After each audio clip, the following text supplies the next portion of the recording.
दोस्तों big boss season 18 दिन प्रतिदिन इसका जो एंटरटेनमेंट का तड़का है वो बढ़ता जा रहा है और टाइम का तांडव जो है नया एक जो थीम बिग बॉस लेके आए हैं उसको लेकर भी काफ़ी सारे लोग जो हैं कश्मकश में हैं। काफ़ी लोग इसको समझ पा रहे हैं, काफ़ी लोग नहीं समझ पा रहे और टीआरपी में भी कहीं ना कहीं शो की जो रेटिंग है कम होती नज़र आ रही है। जब भी सलमान खान वीकेंड के वार पे आते हैं तो मज़ा आ जाता है, लेकिन उसके बाद शो के अंदर वाइल्ड कार्ड भी गए, जो घर के जो बाहर से बोल के गए थे कि हम घर के अंदर शेर बन के दिखाएंगे, एंटरटेनमेंट का डबल डोज होगा, लेकिन कहीं ना कहीं कमी जो है फैंस को खल रही है, ऑडियंस को खल रही है। इसलिए बिग बॉस ने बहुत बड़ा डिसीजन लिया है।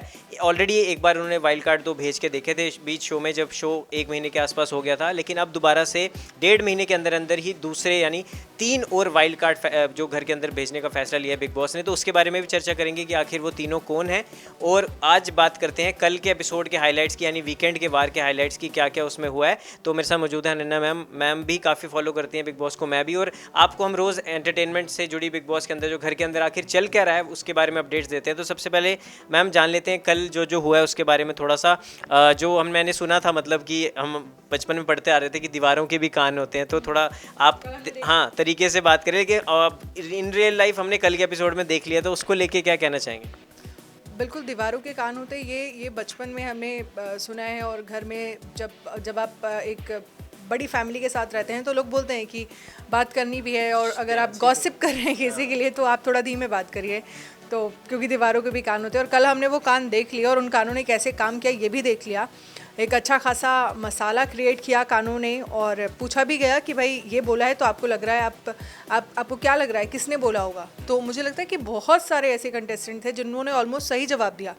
हालांकि रजत तो खुद ही भूल गया कि उन्होंने किसके बारे में क्या बोल दिया, लेकिन क्योंकि ये टाइम गॉड के कॉन्सेप्ट को लेकर जो तुमने बात की, मुझे लगता है कि टाइम गॉड का कॉन्सेप्ट अच्छा है, लेकिन रजत दलाल जब से टाइम गॉड बने हैं वो उनकी भूमिका मुझे उस हद तक नज़र नहीं आ रही। हालांकि आज मुझे लग रहा है कि आज एक अच्छा टास्क होने वाला है जिसमें रजत दलाल को खाना खिलाना है, वो किससे कितना खाते हैं, उसके बाद वोट होगा और फिर उसी के अकॉर्डिंग आप नॉमिनेट हो जाओगे। अब हाँ, नॉमिनेट हो गए अगले वीक के लिए। लेकिन एक कल बहुत अच्छी चीज़ हुई, अश्नीर ग्रोवर को हमने देखा जो सलमान को लेकर एक पॉडकास्ट मुझे याद है जिन्होंने मतलब सलमान के लिए क्या क्या बोला था, और उसके बाद कल जो उनका बॉडी लैंग्वेज था, जो उनका बात करने का तरीका था, और जिस तरह से वो हम्बल नज़र आ रहे थे, उनको पता चल गया असली सलमान खान से कल उनका सामना हो गया था। और वो चीज़ उनकी पर्सनैलिटी में, उनकी बातचीत करने के तरीके में सब कुछ नज़र आ रहा था। कितने बार सॉरी वो बोलते हुए नज़र आए, सलमान ने भी बस सारी बातें सामने रखी। लेकिन अश्नीर ग्रोवर को क्यों लेकर आए? मुझे लगता है कि शायद अभी हमने जिक्र किया ना कि टीआरपी कहीं ना कहीं डामाडोल हो रही है, तो शायद ये बहुत पुरानी बात है, पॉडकास्ट वाली बहुत पुरानी बात है, जिसमें मुझे लगता है आगे डिटेल में अंकित खुद आपको बताएंगे कि किस बात को लेकर वो पूरा कंट्रोवर्सी क्रिएट हुई थी। सलमान कह रहे हैं उनको अभी पता चला है। अश्नीर को लाना बिग बॉस को, मुझे लग रहा था कि शायद वो मसाला मिलेगा और उस तरीके से वो नजर आएंगे, लेकिन वो तो पहले ही सरेंडर थे। बिल्कुल। और जो एक प्रोमो में जो फेस ऑफ दिखाने की कोशिश की थी, मसाला क्रिएट करने की कोशिश की थी जिससे ऑडियंस अट्रैक्ट हो, वो काम तो बखूबी किया जो प्रोडक्शन टीम है बिग बॉस की, उन्होंने तो बढ़िया तरीके से उसको दिखाया। अश्नीर आने वाला वो अभी मतलब सेम वाला वो एटीट्यूड होगा, सेम वो बॉडी लैंग्वेज होगी, लेकिन कुछ शार्क टैंक वाला अश्नीर देखने को मिलेगा। शार्क टैंक का मतलब आप सोचो कि 100% में हम बात करें, मुझे 10% भी अश्नीर ग्रोवर शार्क टैंक का नहीं मिला, ना तो सलमान के सामने ना घर के अंदर। दोगलापन काम नहीं करा, काम नहीं करा। और दूसरा ये बहुत नॉर्मल बात कर रहे थे आप, कुछ मसाला नहीं क्रिएट कर। आपने खुद बताया कि 4 से 5 बार इतनी बार सॉरी तो उन्होंने वहीं पे बोल दिया। और मैम आप जिस तरह बात बता रहे थे कि आप सुनना चाह रहे थे कि आखिर स्टोरी है क्या, बैकग्राउंडर इसके पीछे का है क्या, तो मैं बता दूं 2022 की बात है, एक पॉडकास्ट के दौरान जहां पूछा जाता है अश्नीर ग्रोवर साहब से कि आप शाहरुख खान से मिले हो या सलमान खान से, कोई फ़ैन इनकाउंटर या कोई उनके साथ कुछ किस्सा बता दो अगर आप मिले हो तो, आप इतने बड़े पॉइनर हो, खासकर अगर इंडस्ट्री की बात की जाए तो बिजनेस इंडस्ट्री के पॉइनर हैं वो। तो उन्होंने कहा शाहरुख से तो मैं नहीं मिला, बट हाँ सलमान से हम मिले थे। भारत पे जब मेरा ब्रांड खुलना था तो उसके एंडोर्समेंट के लिए मुझे सलमान से हमको मिलना था, तो उसको मैंने साइन करना था उनको। तो उन्होंने कहा कि सलमान ने 7.5 करोड़ में हमारी बात हो गई थी, फिर मैंने बोला 4.5 में मना लो क्योंकि बजट मेरे पास 20 करोड़ का था, उसी में प्रमोशन भी करवानी थी, उसमें ब्रांडिंग भी करनी थी, तो मैंने मांडवाली करने की कोशिश की।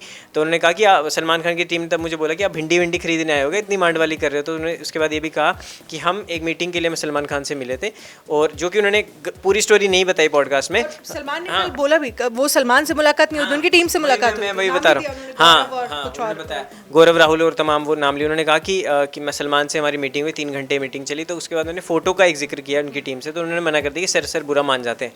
तो उन्होंने कहा कि ऐसी कौन सी हीरोपंती होगी या मैं नहीं खिंचवा रहा फ़ोटो जा। तो ये जो एटीट्यूड था वो मैम कल नहीं देखने को मिला था, जितनी वो बड़ी बड़ी बातें करते और उन्होंने कहा कि कोई हाँ जो हीरोपंती वाला डायलॉग मारा था वो कुछ कहीं काम नहीं किया। वो जो स्टेज में जो बच्चों के सामने वो बोलते हैं और जो उनका एक अलग रूप देखने को मिलता है दी अश्नीर ग्रोवर, वो कहीं भी नहीं दिखा। और उनकी बुक भी है, जबकि खुद दोगलापन की बुक भी उन्होंने निकाली थी, वो वाले कहीं भी अश्नीर नहीं दिखे। उनका यही ऐसे पोज था, वो जो सीधे खड़े हुए थे मतलब, और बिल्कुल शांत नजर आ रहे थे। और मेरे को लगा था कहीं ना कहीं और ऑडियंस को भी लगा था कि फेस ऑफ होगा कहीं ना कहीं, बट सलमान खान ने उनको 2 ही चीज़ें समझाई। उन्होंने कहा कि मैं बहुत आगे आ चुका हूँ और जो है मेरे को ये सब चीज़ें इफेक्ट नहीं आप करती, और आप जो भी आप चीज़ें। मुझे लगता है कि बिग बॉस का की स्ट्रेटेजी थी कि आपका उतनी अच्छी टीआरपी नहीं आ रही, क्योंकि 2 हफ्ते से सलमान भी नहीं थे, एकता कपूर थी इससे पहले और फिर रोहित शेट्टी थे और रवि भैया।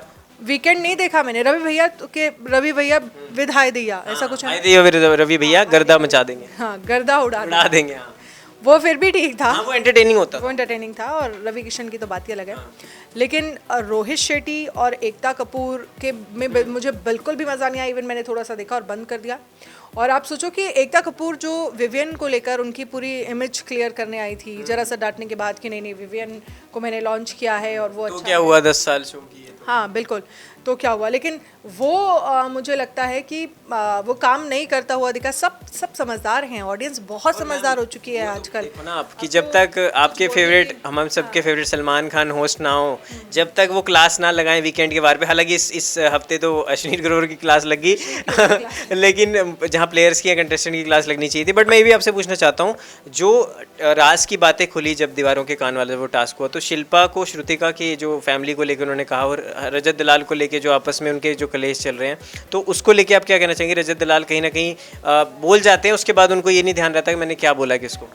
रजत दलाल को लेकर मैं बस इतना कह सकती हूँ, क्योंकि वो जिस तरह से वो सच में यूटर्न लेते हैं, वो सच में वो अपनी बात कुछ रखेंगे और 5 मिनट बाद वो अपनी ही बात से मुकर जाएंगे और फिर कहेंगे चलो सॉरी। अरे वो बिल्कुल विवियन ने एक चीज़ सही बोली है कि आप इतने बड़े बाहुबली बनकर घूमते हैं, आप कहते हैं कि 1 वर्सेस पूरा कोई हो कहीं से हो, कोई हो कहीं से हो। मैंने देखा था वो जो चाय पत्ती के पैकेट्स स्टोर करने वाला जो टास्क था, बैठ गए थे। आप कह रहे हैं कि 1 वर्सेस पूरा घर, क्या आप किस तरह की मेंटेलिटी, आप क्या हाथापाई हैं, क्या करना चाहते हो, मुझे तो एकदम समझ में नहीं आया। और उसके बाद सबसे सॉरी बोलना, विवियन की कॉफ़ी आपको देता है वो दिग्विजय, फिर आप दोस्ती भी वहाँ किसी का वर्ड नहीं रखा आपने। बिल्कुल, वो क्यों देकर गया, जो भी है उसको पता है कि इतना अच्छा नहीं बात होती है विवियन से रजत की, और वो कॉफ़ी देकर गया और आप आधे घंटे बाद उसको दे देते हैं कॉफ़ी, कहते हैं वापस लेके आते हो कि दिग्विजय सॉरी।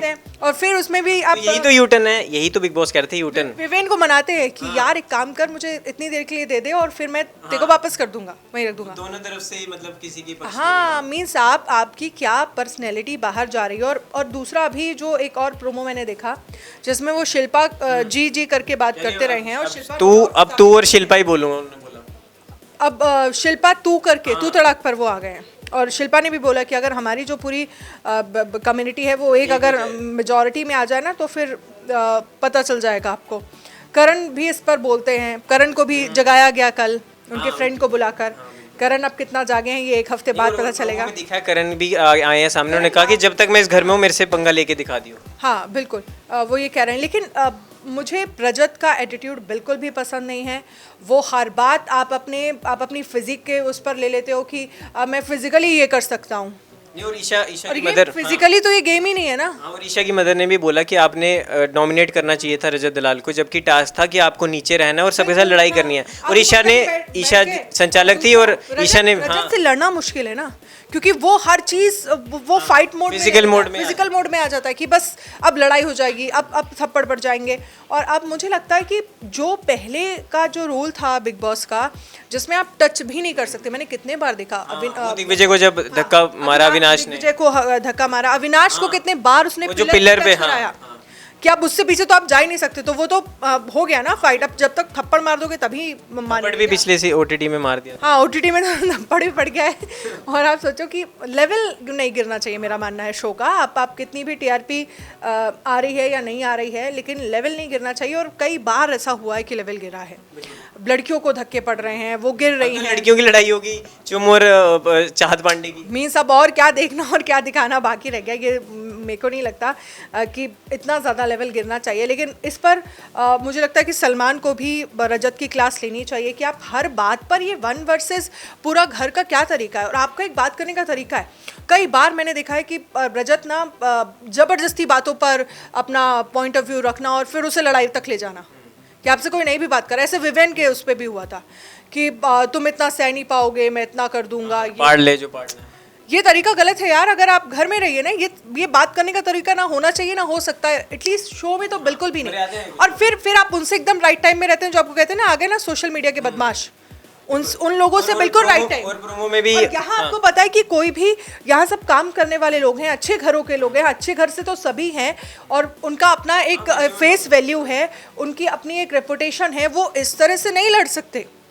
और आपके लेवल पे वो उतर नहीं सकते जिस लेवल पर आप उतरे हुए हैं। अब करण भी आप राइट टाइम उन लोगों से रहते हैं जो आपको कहते हैं आगे ना सोशल मीडिया के बदमाश, जिनसे आप माफी मांगते घूमते हैं। बिल्कुल। और वही विवियन और करण ने भी ये बोला कि इसको सिर्फ पहलवानी आती है और उन्होंने भी ये कहा। और जहाँ करण में भी अभी जो लेटेस्ट प्रोमो आया, करण ने ये कहा कि जेल क्यों गया था तू बता, तो वहाँ पे भी वो उन्होंने कहीं ना कहीं मुझे लग रहा है कि अब कुछ इस हफ्ते वाला जो मुझे लग रहा है शो मजा आएगा इसमें देखना। आपको पता है कि आपको सिर्फ पहलवानी आती है, आप बदतमीजी से बात कर सकते हैं, आप कंट्रोवर्सी क्रिएट कर सकते हैं, पर आप समझदार भी हैं, आप आपका एक अच्छा साइड भी है, वो यहाँ दिखाना है। वो भी उस टाइम को भी रजत मिस कर देंगे और वो भी नहीं कर पाएंगे। वो अपॉर्चुनिटी भी उन्होंने खो दी है मुझे लगता है। और मैम 2-3 क्वेश्चंस हो रहे हैं आपसे मैं पूछना चाहूँगा। जो एक तो पहले ये बताओ कि आप कितना ज़्यादा खुश हो या दुखी हो कि इस हफ्ते कोई जो नॉमिनेट हुए थे घर से बेघर नहीं हुए। यहाँ आपको लगता था कि यार ये बंदा नहीं डिजर्व करता था, ये तो निकल जाना चाहिए था गेम प्ले के हिसाब से। तुम भी किचन से अगर बाहर आए हैं तो उन्होंने अपने आप को प्रूफ किया है। कल सलमान ने भी लोग नाम ले रहे थे कि तेजिंदर बग्गा तो सिर्फ चाय पीते हैं। हाँ, तेजिंदर बग्गा का मेरे को डाउट है, आई डोंट नो वो कितने बड़े जैक से आए हैं जो अभी तक हैं, और मैं पूरे शो में 1-2 बार उनकी आवाज़ सुनती हूँ। वोट बैंक तो अच्छा है। I don't know vote bank है क्या है, कौन जैक लगा रहा है उनके अभी तो वोट के हिसाब से तो नॉमिनेट हो रहे हैं जो तभी हमने देखा है। तो कहीं ना कहीं जो नायरा बनर्जी जिनके 5-6 मिलियन है इंस्टाग्राम पे, उनसे ज़्यादा थोड़ी कोई तेजिंदर जी के हैं। हाँ, लेकिन बस देखना ये होगा कि ठीक है, कभी कभी बोल देते हैं वो भी थोड़ा सारा जी के साथ मस्ती करते हैं। हाँ, सारा के साथ अब वो थोड़ा शायरियाँ भी बोल रहे हैं, तो ठीक है, थोड़ा टाइम चाहिए होता है किसी को अपना टाइम, मतलब अपने आप को आगे रखने के लिए। तो शायद बग्गा जी ले लेंगे वो टाइम। बग्गा जी ने कहा भी था शायद इस हफ्ते मैं निकल जाऊँ। उन्होंने तो सामान पैक कर लिया था, उन्होंने कहा फ्लाइट कहाँ से पकड़ूंगा, क्या होगा, तो उन्होंने सोच लिया था कि मेरा ही नाम आएगा। करण को बता रहे थे अपनी चीज़ें। तो बट हाँ, अब ये आपको पूछना चाहूँगा कि वाइल्ड कार्ड एंट्री पे अब आ जाते हैं 3 जो नाम है बड़े, उन पे हम आ जाते हैं कि आखिर वो कौन है। और तीनों मतलब करणवीर को मैंने बोलते सुना था प्रोमो में कि हम 6 लड़के और बाकी 11 लड़कियां इस घर के अंदर। और नहीं और हाँ, और वो 6 लड़कियां सिर्फ। अब अगर ये आ जाती हैं 3 लड़कियां जो है वाइल्ड कार्ड एंट्री। पहले कार्डिशियन सिस्टर्स का नाम आ रहा था सामने, तो मैं भी हैरान हो गया, मतलब उनको क्या जरूरत पड़ेगी। हाँ वो उनको क्या जरूरत पड़ेगी मतलब इंडिया में आके शो करने की। बट हाँ, मैं भी शौक था। बट हाँ, अब जो एंट्री हो रही है वो 3 नाम जो हैं वो मॉडलिंग इंडस्ट्री से हैं, टीवी इंडस्ट्री से हैं। तो पहले हम शुरू कर लेते हैं आपसे कि पहले नाम से थोड़ा सा बताएं कि कौन है पहला नाम। देखिए, एक तो यामिनी मल्होत्रा हैं, दूसरा है एडन रोज हैं, और तीसरी जो है वो अदिति मिस्ट्री हैं। यामिनी मल्होत्रा तो मुझे लगता है कि गुम है किसी के प्यार में, गुम है किसी के प्यार में, वो तो सेम ही बैकग्राउंड हो गया और मुझे लगता है कि सारे लोग जानते ही होंगे। और दूसरा एडन रोज को लेकर बात करें तो एडन रोज मुझे लगता है मॉडल और एक्ट्रेस हैं भी। लेकिन अदिति मिस्ट्री इनको मैं जानता हूँ। हाँ, कोई वो मुझे लगता है आप ज़्यादा अच्छे से बता पाएंगे। अदिति मिस्ट्री एक फिटनेस इन्फ्लुएंसर हैं और सोशल मीडिया पे आपने काफ़ी इनको रील्स में देखा होगा। काफ़ी इनका जो इन्होंने लिखा भी है कि ब्यूटी विद हॉटनेस और तमाम फिजिक और ये सब चीज़ें इन्होंने अपनी बायो में भी लिखी। हाँ, हॉट लग रही है, प्रोमो में भी हॉट लग रही है। और मुझे लगता है कहीं ना कहीं ग्लैमर का तड़का लगाने की मैम एक कोशिश की है, क्योंकि ग्लैमर के तड़के के साथ साथ मुझे लगता है कि कोई ऐसा बिग बॉस को भेजना चाहिए जो रजत के ही फेस ऑफ कर पाए और रजत के ही जिससे पास्ट में कोई सेम टेम्परामेंट। हाँ, उसमें एक नाम है, आई डोंट नो वो जाने के लिए तैयार है या नहीं, राजवीर तो नहीं, मे बी, पर फिटनेस उनसे मुझे लगता है वो थोड़ा राइट टाइम रहते हैं। तो मुझे लगता है कि वो या राजवीर या कोई भी, मुझे लगता है कि उससे कोई टक्कर लेने वाला जो बराबर से वो कह रहा है कि अगर फिजिकल भी है, जैसे मुझे लगता है कि सिद्धार्थ के साथ भी आसिम को भेजा था। आसिम भी था, जब बाद में फाइट हुई तो थोड़ा बराबरी की टक्कर वो देते थे। सिद्धार्थ को भी हालांकि कोई टक्कर नहीं, पर सिद्धार्थ का लड़ने का तरीका अलग था। वो मतलब हर टाइम वो आपका एंटरटेनर भी है, वो लड़कियों के लिए भी अगर बात कर रहा है तो बहुत अच्छे वे में, लड़ाई हो रही है तो वो भी लड़ाई भी उसकी जस्टिफाई लगती थी कि यहाँ पे उसका सर्वगुण संपन्न। हाँ, सर्वगुण संपन्न। लेकिन यहाँ जो रजत को लेकर मैं जानू ना, वो क्या देख कर आए हैं, क्या सोच कर आए हैं, क्या रिप्रेजेंट कर रहे हैं मुझे नहीं पता, लेकिन उनके टक्कर में कोई खड़ा होने वाला मुझे लगता है बिग बॉस को लाना चाहिए, इन 3 लड़कियों की जगह एटलीस्ट। अच्छा, और मैं ये भी पूछना चाहता हूँ कि इन तीनों के एंट्री से इस हफ्ते क्या टीआरपी में इजाफा होगा और प्लस घर के अंदर का कुछ माहौल चेंज होगा? क्योंकि पहले वाले जो वाइल्ड कार्ड गए मुझे तो कहीं दिख नहीं पा रहे हैं। कशिश फिर भी थोड़ी बहुत दिख रही है, बट दिग्विजय पता नहीं कहीं लॉस्ट होते नजर आ रहे हैं। दिग्विजय तो छुप गए हैं रजत के पीछे, वो उनको रजत के लिए भेजा गया था लेकिन वो रजत के पीछे छिप गए हैं। और अब अगर वाकई वो टीआरपी चाहते हैं बिग बॉस, तो मुझे लगता है कि रजत के अगेंस्ट कोई खड़ा होने वाला ऐसा भेजना चाहिए, और वो टीवी इंडस्ट्री से ना हो, क्योंकि उनको आपका अपना गुडविल, अपना रेपुटेशन पता है, वो नहीं उस लेवल पर उतरते हैं जिस लेवल पर रजत उतर जाते हैं। और उनको लड़ने के लिए करणवीर भी, आप सबका अपना तरीका है लड़ने का, सबका अपना बात करने का तरीका है, लेकिन उस लेवल पर उतरना सभी के लिए बहुत मुश्किल है जिस लेवल पर वो, हालांकि वो जहाँ से आते हैं, जो उनका पीछे हिस्ट्री रही है, हम सब जानते हैं कि वो किस लेवल पर सोशल मीडिया पर एक पूरा कंट्रोवर्सी चली थी रजत और राजवीर को लेकर। लेकिन मुझे लगता है कि अगर बिग बॉस, ये थीम भी वैसे ही ना, टाइम का तांडव, शायद वो ला सकते हैं किसी को पास से। तो अगला मेरा आपसे आखिरी सवाल यही है कि इस हफ्ते जो अगर मैं बात करूं तो अश्नीर ने जो दिया था कि बेस्ट प्रोडक्ट का किसी को अवार्ड देना था, जो टास्क था, तो उसमें तो विविन दिसेना थे बेस्ट प्रोडक्ट। बट मैं आपसे पूछना चाहूँगा, आपके हिसाब से अब तक जो 1.5 महीने की गेम हो चुकी है, 1 महीने 10-15 दिन की जो गेम हो चुकी है, 1 महीने से ज़्यादा, आपके टॉप 3 फेवरेट कौन से हैं जिनको हम बोल सकते हैं कि बेस्ट प्रोडक्ट है जनता के लिए, जिनको जनता अपना टाइम और अपना इमोशन इन्वेस्ट करे उनको देखने में? मुझे लगता है एक तो विवियन तो है ही बेस्ट प्रोडक्ट, पर वो कभी कभी उस लेवल पर उतना अच्छा टॉप ऐसे बताओ 3 to 1। विवियन तो 1 ही रखेंगे बिग बॉस, मुझे लगता है। सेकंड नंबर पर आप करणवीर को रख लीजिए, और थर्ड नंबर पर मुझे लगता है अविनाश को आप कर सकते हैं। कभी कभी अविनाश का एक अलग जो निकल कर आता है साइड, वो बड़ा सही लगता है, लेकिन कभी कभी उनकी लड़ाई का लेवल भी थोड़ा अलग लगता है, लेकिन बहुत हद तक अविनाश कई चीज़ों में बहुत सही अपना ओपिनियन रखते हैं, और उनकी बातें भी। मैं भी आपको एक चीज़ बोलना चाहूँगा, अविनाश 3 चीज़ें बहुत अच्छी कर रहा है। एक तो इंडिविजुअल भी खेल लेता है जब उसको मौका मिलता है, ग्रुप में भी खेल लेता है, दूसरा लव एंगल जो वो चल रहा है, और तीसरा दोस्ती वाला एंगल। ये तीनों चीज़ें वो, मुझे लगता है कि इसका मास्टर प्लान ये दिख रहा है, स्ट्रैटेजी। हाँ बिल्कुल, वो दोस्ती में भी खड़े रहते हैं, और जब लड़ाई करने की ज़रूरत है तब भी वो ठीक है, रजत से वो सीधी टक्कर लेता है। कई बार हमने देखा है वो पिलर के पास जाकर दोनों के बीच इस तरह से हुआ कि अभी मारपीट हो जाएगी या कुछ भी होगा। तो इस लेवल पर भी अविनाश का कोई मुझे लगता है कि कोई दूसरा नहीं है कॉम्पिटिटर, और मुझे लगता है सेकंड पर अविनाश को रख सकते हैं। करणवीर अब हमें भी नया वाला करणवीर, जो करणवीर 2.0, हाँ बिल्कुल, करणवीर 2.0 अगर वो बनकर निखर कर सामने आते हैं तो मुझे लगता है कि थर्ड नंबर पे है। लेकिन करणवीर बात जितनी अच्छी तरीके से करते हैं, वो छोड़ देते हैं, लेट गो कर देते हैं। किसी किसी का नेचर होता है कि चलिए आपने बात आगे बढ़ाई और थोड़ा सा हुआ, लेट गो। कभी कभी उन्हें टॉन्ट मारते हैं, विवियन उस पर भी वो एक लाइन बोलने के बाद उसे ख़त्म करते हैं। अब कोई आपको टॉन्ट अगर आप मार रहा है तो आप उसको खींचिए ना, यही तो मौका है, यही तो मुद्दा है। जो टॉन्ट और जो जितनी भी उनको हेट मिलती है ना, वो साइकिल पे निकालते हैं। हाँ बिल्कुल, उनके फ्रेंड ने कल बोला, देखो साइकिल को छोड़ो पहले। हाँ साइकिल को छोड़ो यार, आओ आप सेंटर में, आप हॉल में आओ। बिल्कुल, जो हो गया बाहर नहीं रिश्ते संभाल पाए, ठीक है, वो अलग प्रॉब्लम है, सबकी अपनी लाइफ होती है, अपनी जर्नी होती है। यहाँ जो भी तुम्हें कुछ बोलता है तुम साला साइकिल पे जाके बैठ जाते हो।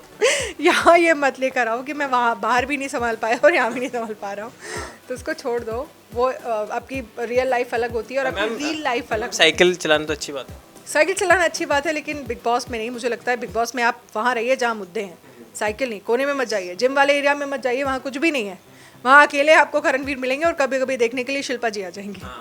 बस तो ये सारी चीज़ें थी जो घर के अंदर का हमने आपको बता दिया। अभी तक का जो अपडेट है, क्या क्या बिग बॉस के घर के अंदर अभी सिचुएशन है, क्या चल रहा है, और कौन है नए 3 वाइल्ड कार्ड एंट्री, वो भी हमने आपको बता दिया। फिलहाल इस वीडियो में दोस्तों इतना ही। फिर से हाजिर होंगे नई अपडेट्स लेके बिग बॉस की। तब तक के लिए हमें दीजिए इजाज़त, फिर से मिलते हैं बिग बॉस की अगली अपडेट्स के साथ। तब तक के लिए धन्यवाद दोस्तों।